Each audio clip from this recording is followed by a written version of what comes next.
राधे राधे दोस्तों, मैं मयूरी आपका अपने चैनल पर स्वागत करती हूँ और आशा करती हूँ कि आप सभी स्वस्थ होंगे, मस्त होंगे और बहुत खुश होंगे। भगवान आप पर अपनी कृपा ऐसे ही बनाए रखे। भगवान श्री कृष्ण के परम भक्त श्री हरिदास के नाम से लगभग हर कोई भली भांति परिचित है। उनके मन में भक्ति भावना बचपन से ही थी। वे नोपाल जंगलों में अज्ञात कुटिया में निवास करते थे। वे पूरा दिन भक्ति साधना में लीन रहते थे और प्रतिदिन तुलसी जी की सेवा किया करते थे। 3 लाख हरि नाम का जाप किया करते थे। भोजन के लिए वह ब्राह्मणों के घर जाते थे। उसी जंगल के निकट एक रामचंद्र खान नाम का जमींदार रहता था। उसे हरिदास जी की प्रतिष्ठा बिल्कुल भी रास न आई।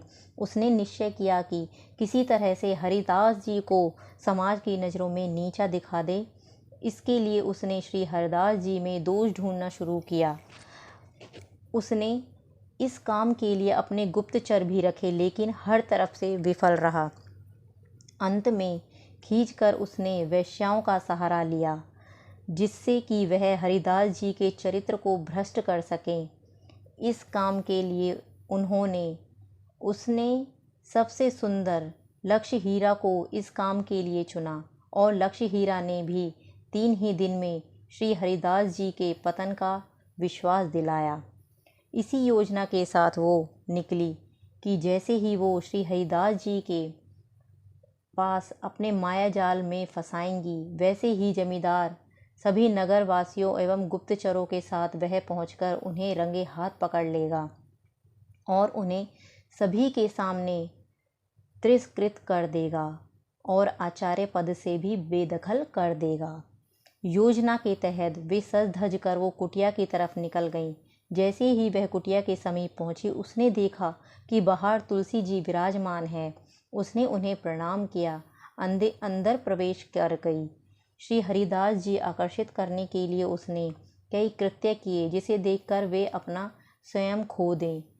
उसने मधुर स्वर में श्री हरिदास जी से कहा, आप बहुत सुंदर हैं। आपका यौवन रूप देखकर कोई भी आप पर मोहित हो जाएगा। मैं भी आप पर मोहित हो गई हूँ। अगर आपने मेरा कहा नहीं माना तो मैं प्राण त्याग दूंगी। तब श्री हरिदास जी ने कहा, मैंने 3 लाख हरि नाम जप का व्रत शुरू किया है। जैसे ही व्रत पूरा होगा, मैं आपकी इच्छा जरूर पूरी करूँगा। वैश्या वहीं रुक गई और व्रत पूरा होने का इंतजार करने लगी और इधर हरिदास जी अपने जाप में मगन हो गए। देखते ही देखते सुबह हो गई और श्री हरिदास जी हरिनाम भक्ति में लीन हो रहे। तब वो वैश्या वहाँ से चली गई और जाकर रामचंद्र खान को पूरा व्याख्यान बताया और अगले दिन अपनी सफलता का विश्वास दिलाया। अगले दिन फिर रात्रि के समय वो श्री हरिदास जी की कुटिया की तरफ गई और पिछली बार की तरह उसने तुलसी जी को प्रणाम किया और प्रवेश किया। उसे देखकर ही हरिदास जी बोले, व्रत का कारण मैं कल आपकी इच्छा पूरी नहीं कर पाया था, लेकिन आज व्रत पूरा होते ही अवश्य आपकी इच्छा पूरी होगी। इतना कहकर हरिदास जी हरिनाम जाप में विलीन हो गए। इस बार लक्ष्य हीरा कुछ भी करके अपनी सफलता सुनिश्चित करना चाहती थी, इसलिए उसने श्री हरिदास जी को आकर्षित करने के लिए उनके सम्मुख ऋषि मुनियों का धैर्य तोड़ देने वाले स्त्री भाव प्रकट किए, लेकिन इसका कोई असर हरिदास जी पर नहीं हुआ। वो निरंतर हरिजाप करते रहे। ऐसे ही असफल प्रयास करते करते पूरी रात्रि समाप्त हो गई। रात्रि समाप्त होते देख जब वह बहुत ही व्याकुल होने लगी, तब हरिदास जी बोले, मैंने 1 माह में 1 करोड़ हरि नाम जाप का व्रत लिया है। वह बस समाप्त होने ही वाला है। कल अवश्य ही व्रत समाप्त हो जाएगा, तो कल आपकी सभी इच्छा पूरी होगी। इतना सुनकर वह फिर से लौट आई और पूरा व्याख्यान रामचंद्र खान को सुनाया। अब तीसरी रात्रि को फिर से वो कुटिया की ओर चल दी। हर बार की तरह उसने तुलसी जी को प्रणाम किया, अंदर प्रवेश किया। आज उसने कुछ भी प्रयास नहीं किया। वह आई और फिर हरिदास जी के पास बैठ गई।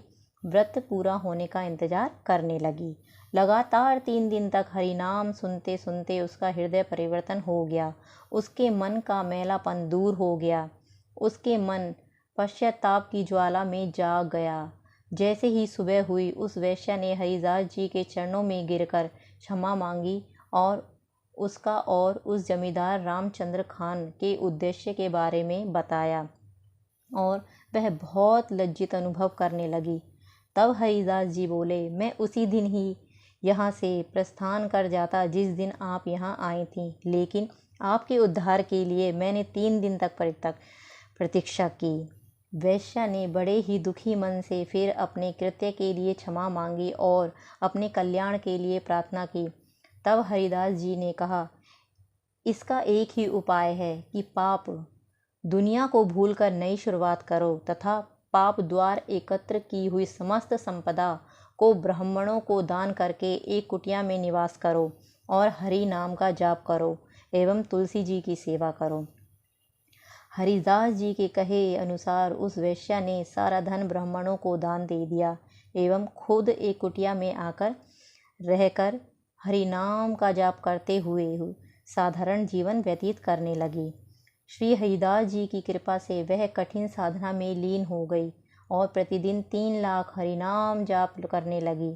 इसी के फलस्वरूप इस संसार के माया जाल और भोग विलास स्वाभाविक वैराग्य उत्पन्न हो गया। इतना ही नहीं, परम अवतार श्री कृष्ण की अनुकंपा से उसके हृदय में भगवत प्रेम उत्पन्न हो गया और उसका उद्धार हुआ।